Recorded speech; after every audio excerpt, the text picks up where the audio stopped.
competitivas não tão genuínas como, por exemplo, política cambial, etc, etc.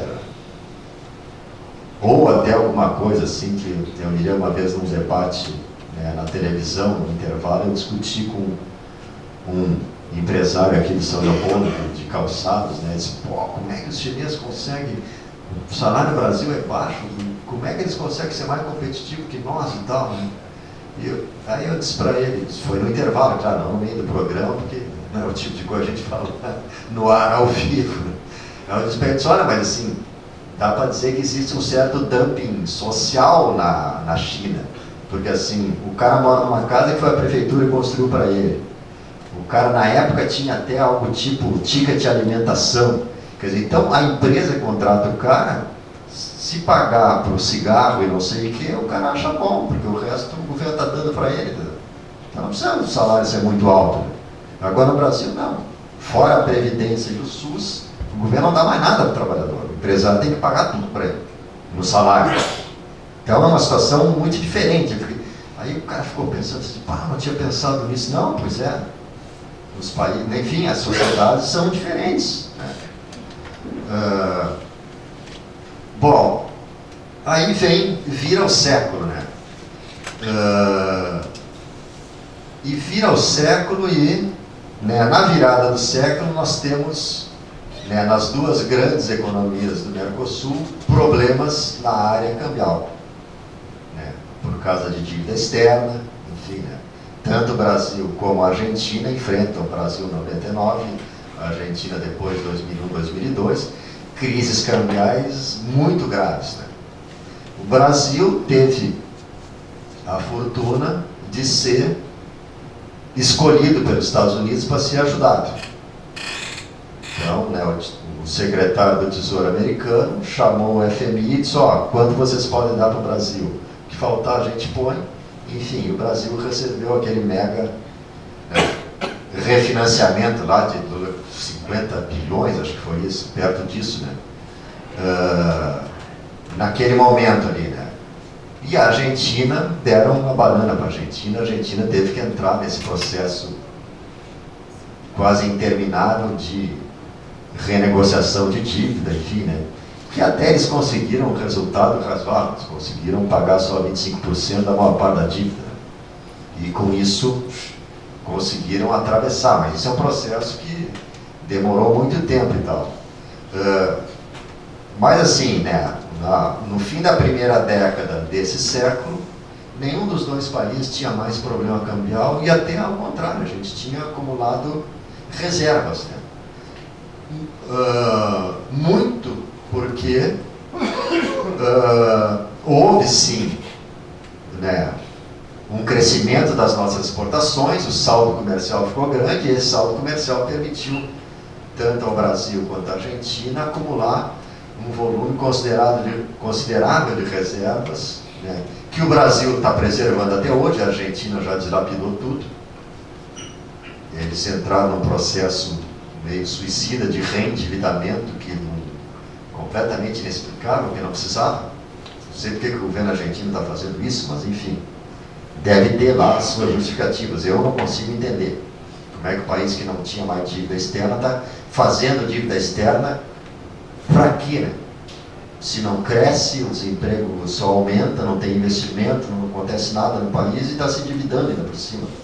É algo um pouco, para mim, difícil de entender. Nós, felizmente, temos lá os nossos bilhõezinhos de reservas internacionais bem guardados. Por enquanto, espero que não entre um economista maluco como o Sargentino no Banco Central, no Ministério da Fazenda, para fazer aquele mesmo tipo de, enfim, de política desastrada. Né? Então, assim, a gente teve, né, essa...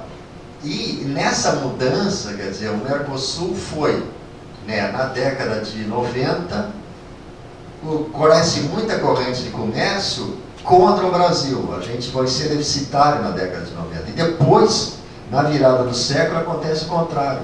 O Brasil passa a ter superávites continuados em relação aos nossos vizinhos. nesse mesmo período está acontecendo uma transformação radical na estrutura do nosso comércio exterior. O Brasil, que até a década de 60 foi um país primário exportador, tinha mudado esse perfil. Nós nos transformamos num país exportador de produtos industriais, né? E virou o século, no século XXI a gente voltou para o século XIX. Voltamos a ser primários exportadores. Hoje a gente exporta soja, ferro, petróleo bruto, até isso a gente exporta petróleo bruto para comprar querosene ou óleo diesel dos Estados Unidos, né? Algo que, enfim, não dá para entender, né? Mas está acontecendo, né? Ou melhor, não encontro justificativa para um tipo de coisa dessa, mas, enfim, é o fato, né? Isso em relação, né, global, com a Europa, China, quer dizer, Europa, Ásia e Estados Unidos um pouco menos. A nossa pauta com os Estados Unidos ainda é um pouco melhor do ponto de vista tecnológico do que a pauta com a Europa e com a Ásia, que está muito baseada nesses produtos primários. O que, vou dizer assim, onde se preserva um mercado para a indústria brasileira é aqui na América do Sul, ou nas Américas, né? Que dá para incluir os Estados Unidos nisso. Onde a gente tem uma série de, né, tem o Mercosul, e além do Mercosul nós temos tratados, né, de preferências comerciais, algum tipo, com quase todos os países da região, né? Inclusive o México, apesar do México estar na ALCA, mas a gente tem, né, existe acordo do Mercosul com o México, né, há vou dizer assim, um adendo do acordo automotivo do Mercosul com o México, que permite que as montadoras consigam otimizar, enfim, se especializar plantas num país ou no outro, mesmo naquele modelo, enfim, para aumentar a eficiência do sistema como um todo, né? E aí o México acabou entrando nisso aí também, e em algumas outras áreas, enfim.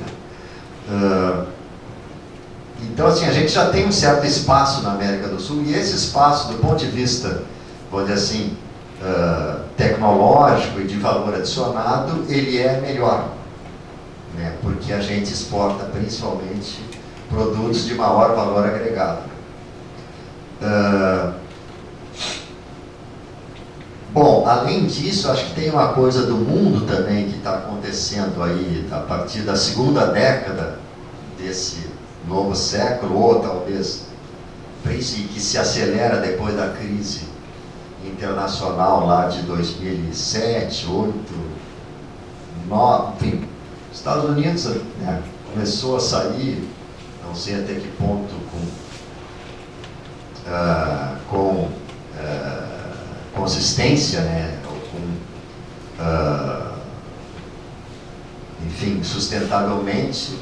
A Europa ainda caminha de lado com a crise, né, assim, pipoca um crescimento no país, daqui a um pouco ele já se reverte, enfim. O último fenômeno europeu é Portugal, que está crescendo bastante e tal, né, mas compensação, outros países reverteram o crescimento que tiveram recentemente, enfim, né, é uma situação econômica ainda muito incerta, difícil de dizer se a Europa vai conseguir, quando, né, diminuir com mais intensidade o desemprego, voltar a crescer com um pouco mais de consistência, né? E outra, né, enfim, então a crise, né, que ainda gera muita incerteza, né, ela finalmente acabou batendo na Ásia, que era o grande motor do mundo, né, e, né, a principal economia asiática, que é a China, a partir da crise fez um movimento de reconversão dos seus objetivos econômicos e abandonou o crescimento puxado pelas exportações para o crescimento voltado ao mercado interno, e com isso redefiniu a taxa de crescimento objetivo lá, enfim, do planejamento deles, né, para quase a metade do que tinha sido no outro período, né. Hoje é 7% que eles querem crescer nos próximos vários anos, enfim. Claro, isso diminui um pouco, vamos dizer assim, o ritmo da demanda pelas nossas exportações de minérios, produtos agrícolas e tal, mas não é totalmente comprometedor, né, para os objetivos do nosso comércio exterior, né.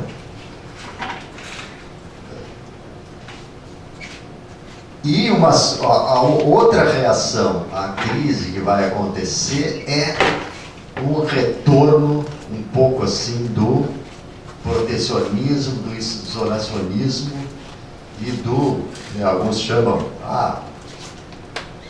é o neomercantilismo, né? Voltou-se a, passa a crise para o teu vizinho, toca o problema adiante, né? Fecha o teu mercado e tal. Do que é representativo, né, esse fenômeno do Brexit na Inglaterra, né? Vamos sair da União Europeia porque nós sozinhos nos resolvemos melhor, que foi o discurso que elegeu o Donald Trump, que ele, vamos dizer assim,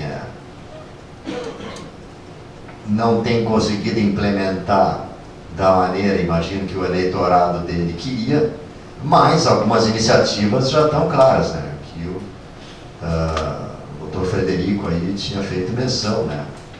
A suspensão das negociações dos dois grandes acordos de livre comércio, que era um pouco assim, enfim, a menina dos olhos lá do Obama, né? Que é o Pacífico e o outro com a União Europeia. Esse processo de nacionalismo econômico e tal, né, que se dissemina principalmente nos países, né, principalmente na Europa e nos Estados Unidos, enfim, nos países mais desenvolvidos, né, ele vai ter, claro, tem contraponto, né, existe uma resistência dentro da própria União Europeia de evitar que isso se consolide com uma posição majoritária na política europeia. Eu acho que a vitória do Macron na França dá fôlego a essa, vamos dizer assim, essa projeto da continuidade da integração europeia e tal, né? Mesmo o caso assim de Portugal, tá agora com esse governo de esquerda que faz uma política, vamos dizer assim, uma política macroeconômica em desacordo com tudo que a Comissão Europeia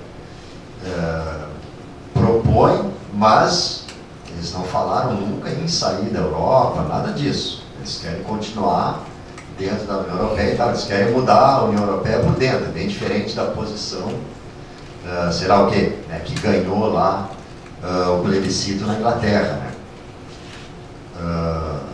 Enfim, que a Theresa May tenta efetivar na prática com as dificuldades que a gente está vendo aí no noticiário todo dia, né? Então, eu acho assim, né, talvez isso explique um pouco a União Europeia ter voltado, né, ou ter se tornado disposta a voltar ou tentar acelerar essa negociação aqui com o Mercosul, né, que estava, vamos dizer assim, muito difícil, né, de acontecer. E eu acho que também, assim, a mudança política no Brasil e na Argentina, né,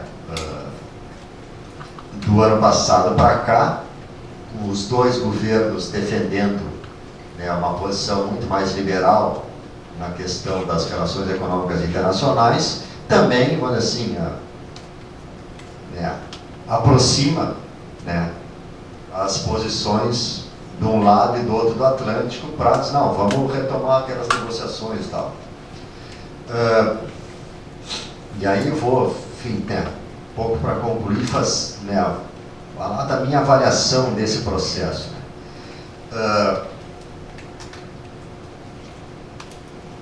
Claro, faz parte do mundo a internacionalização. Isso é algo, enfim, que está na história desde que os portugueses inventaram aquele barquinho que podia navegar a longas distâncias e atravessar mares bravios. O internacionalismo econômico e social, enfim, entrou para a humanidade e para nunca mais voltar. Né? Enfim, para a nossa sociedade ocidental moderna assumiu essa forma. Né? E, enfim, foi tão bem sucedida que acabou incorporando todas as civilizações do mundo num mesmo processo de internacionalização, globalização e tal, que a gente está experimentando aí há, sei lá, 40 anos para cá, né?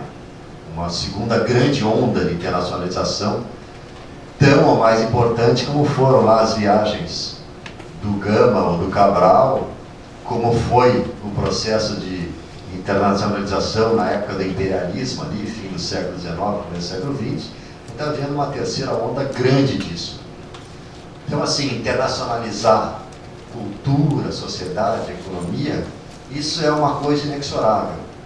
O que está colocado, e por isso se negocia tanto, é bom, mas qual é o formato que vai assumir essa internacionalização? E aí eu vejo assim, cara, a negociação com a União Europeia está na mesa e tem disposição dos dois lados de continuar. Então essa que está aí, é essa que nós vamos tocar. Outras não estão mais aí. A ALCA foi, o Pacífico foi, enfim, né? Houve até um certo momento em que muitos críticos do Mercosul, da integração sul-americana, diziam: